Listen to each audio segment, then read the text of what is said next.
सत श्री अकाल, नमस्ते, आदाब and hi everyone. Welcome back to my blogs.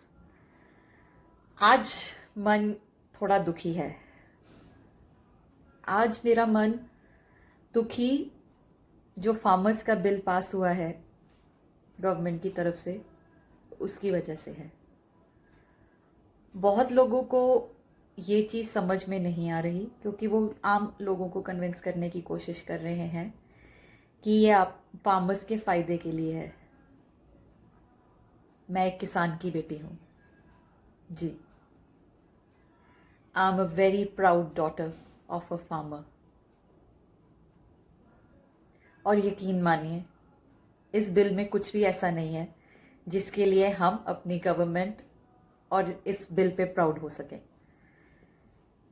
ये कोई समझना नहीं चाह रहा कि this will kill the farmers at the ground level. सदियों से एक चीज चलती आई है कि फसल बोई, फसल काटी, फसल मंडी में गई।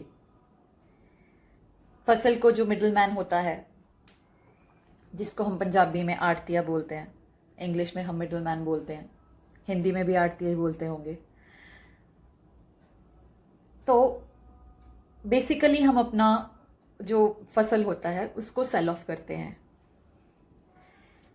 सदियों से एक चीज चली आ रही है, जब हमें फार्मर्स को उसको लेकर कोई प्रॉब्लम नहीं है तो फिर ये एकदम से धड़ाम से एक नया बिल क्यों? किस लिए? कि जिंदगी अस्त व्यस्त हो जाए? में अरे ये पैसा व्यर्थ जा रहा है, ये लोग डिजर्व नहीं करते हैं, ये सारा कुछ होगा, फिस्कल डेफिसिट बढ़ जाएगा। लेकिन इंप्लॉइज के लिए किसी ने कहा फिस्कल डेफिसिट बढ़ जाएगा? ये सारी इकोनॉमिक नीतियां हमें जानने की जरूरत है। ये किस तरीके से डिजाइन बनाया गया है कि किसान को हम गरीब का गरीब ही रखें। और ये पॉलिसीज कितने दशकों से चलती आ रही है, सब सरकारें इसमें सम्मिलित हैं।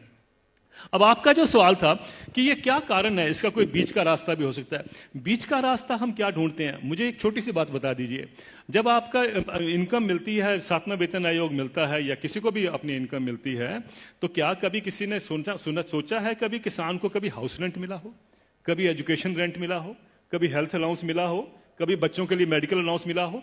किसानों को क्यों, ये क्या किसान नहीं क्या इस सोसाइटी में रहते हैं? सुप्रीम कोर्ट के जो ऑफिसर्स हैं उनको 21,000 रुपए कपड़ा धोने के लिए मिलता है हर साल का। डिफेंस वालों को 20,000 मिलता है हर साल का कपड़ा धोने के लिए, कपड़े धोने के लिए। और वो लड़ाई कर रहे हैं आजकल, डिफेंस वाले कह रहे हैं कि साहब सुप्रीम कोर्ट वालों को ज्यादा क्यों मिलता है, हम तो बॉर्डर पे रहते हैं। मेरा यह सवाल है, क्या किसान के पास कपड़े नहीं होते धोने को? कभी आपने सुना है कि किसान के कपड़े के लिए 20,000 रुपए भी कभी उसमें ऐड किया गया हो? मिनिमम सपोर्ट प्राइस में क्या करते हैं हम, जो उसकी लागत लगती है और फैमिली लेबर जो लगती है उसको जोड़ लेते हैं, बस यही। और अभी तो एम्प्लॉइज के लिए 108 अलाउंसेस भी होते हैं। अभी तो तनख्वाह और डीए के बाद 108 अलाउंस मिलते हैं। जिस भी सज्जन को 108 अलाउंस मिलते हैं उसको तनख्वाह की क्या जरूरत है, मुझे ये बता दीजिए। लेकिन अगर मिलते हैं तो मैं ये नहीं कहता कि नहीं मिलने चाहिए, लेकिन क्या किसान ने क्या गलत किया है कि उसको नहीं मिलते हैं? मैं ये कहना चाहता हूं, कभी किसान के एमएसपी में हाउस रेंट जोड़ा गया है, कभी उसका मेडिकल अलाउंस जोड़ा गया है, कभी उसके बच्चों के लिए एजुकेशन अलाउंस जोड़ा गया है? क्यों? क्या उसने बच्चे नहीं पालने हैं? हम ये क्यों मान के चलते हैं कि किसान तो हमारे देश के ऊपर बोझ है, इसके ऊपर हम दान कर रहे हैं? आप दान नहीं कर रहे हैं, आप उसको एक्सप्लॉइट कर रहे हैं, आप किसान को निचोड़ रहे हैं और उसी के साथ आपकी अर्थव्यवस्था चलती है। ये अर्थव्यवस्था के जब तक हम ढांचे को नहीं देखेंगे, हमें समझ नहीं आएगा कि किसान को मार इतने सालों से क्यों पड़ रही है। क्या किसान है तो देश है, किसान नहीं तो देश नहीं। कॉरपोरेट्स कितनी देर तक देश चलाएंगे? ग्राउंड लेवल पे उनको क्या पता है कौन सी फसल कैसे बोनी है, कैसे फर्टिलाइज करना है, कैसे करना है। मिनिमम सपोर्ट प्राइस, फार्मर्स जो आज तक सदियों से जैसे चलता आ रहा है, everybody is very very happy. We are totally dependent upon nature, ठीक है। फिर भी उसमें एक फार्मर्स को मिनिमम सपोर्ट प्राइस मिलती है, जो कि नाम बता रहा है कि मिनिमम सपोर्ट प्राइस एक सपोर्ट के लिए है कि फार्मर को इतनी मिले ही मिले, क्योंकि वो बंदा अगर उसकी फसल थोड़ी अच्छी नहीं हुई तो वो अपना घर कैसे चलाएगा। मिनिमम सपोर्ट प्राइस हमें बोल के इस चीज़ को किसानों से ले लिया जाएगा इवेंचुअली, बिकॉज बिल में ये तो कहीं भी नहीं लिखा है कि ये रहेगा। ये आज की बात की जा रही है, बाद में once corporate come into action वो सब छीन लेंगे और अपने हिसाब से छीन लेंगे। उनको खाना नहीं है, उनको बहुत खाना है। पता नहीं, सांस तो हम भी उतनी लेते हैं, ये कितनी ज्यादा सांसें ले लेंगे पता नहीं। हमें भी एक क्षण में उतनी बार ही ब्रीद इन ब्रीद आउट करते हैं, ये कितनी बार कर लेंगे पता नहीं। ये पहले यूरोप में लागू किया गया, जो अभी ये बिल पास हुआ फ्रांस में बहुत सारे फार्मर्स ने सुसाइड कमिट की because it was all a flop show. वो बिल्कुल भी किसी हिसाब से ठीक नहीं बैठ रहा था। हमारे इंडिया में यूपी बिहार में ये चीज लागू की गई और उनका ये हाल है कि जिनके पास अच्छी खासी जमीन है वो यहां पे आके मजदूरी कर रहे हैं पंजाब में, पंजाब के जिमींदारों के पास आके काम कर रहे हैं ताकि भैया वो अपना घर चला सकें, अच्छी जमीन वाले भी। तो आप मुझे बताएं कि ये बिल किस तरह से सही हुआ और क्यों, जरूरत क्या थी? जो जैसे चल रहा है वैसे चलने दो ना यार, सब खुश हैं। इस बीच में आपको ये बता दूं कि जिसे हम मिडिल मैन बोलते हैं, जो आड़तिया है, मिडिल मैन जो होता है, लाइक गवर्नमेंट और फार्मर के बीच में एक ब्रिज होता है। सदियों से that middle man has been the ATM for the farmer. जी हाँ, किसी को ये चीज पता नहीं है, फार्मर तो मरेगा, वो साथ में मरेगा अगर ये बिल ऐसे ही रहता है तो। किसी को ये चीज पता नहीं है कि थोड़े बहुत पैसे की जब जरूरत होती है ना, तो जो किसान है वो बैंक नहीं जाता पैसे निकालने, वो अपने इस मिडिल मैन के पास जाता है कहने के लिए कि भैया मेरे को इतने पैसे की जरूरत है, दे दो, जब फसल आ जाएगी उसमें से काट लेना। This has been the process, this has been the relationship, this has been the दोस्ती ऑफ अ आड़तिया and a farmer, the middle man and a farmer. Krishna Sudama का अगर हम यहाँ पे एग्जाम्पल दें तो ये बहुत ज़्यादा नहीं होगा। इनकी दोस्ती, इनका रिलेशनशिप वैसे ही है। छोटी मोटी ज़रूरतों के लिए कोई भी फार्मर बैंक नहीं जाता, कभी नहीं जाता था। आज भी अगर किसी को अपने घर में कोई ज़रूरत है, कोई बड़ी ज़रूरत आ पड़ी है, तो आज भी सबसे पहले एक किसान जाके इसी मिडिल मैन से मांगता है कि भैया मुझे 50,000 की ज़रूरत है या मुझे लाख की ज़रूरत है, मुझे पैसे दे दो, मेरी अगली फसल आएगी उसमें से काट लेना। Where will this go? कम से कम उसके मन में एक चीज़ तो हमेशा रही है एक किसान के कि यार मेरे पास वो बंदा है, वो आड़तिया है, I can go to him and ask for money. तसल्ली तो है, मरेगा तो नहीं, कहीं ना कहीं वो उसको बचा लेगा।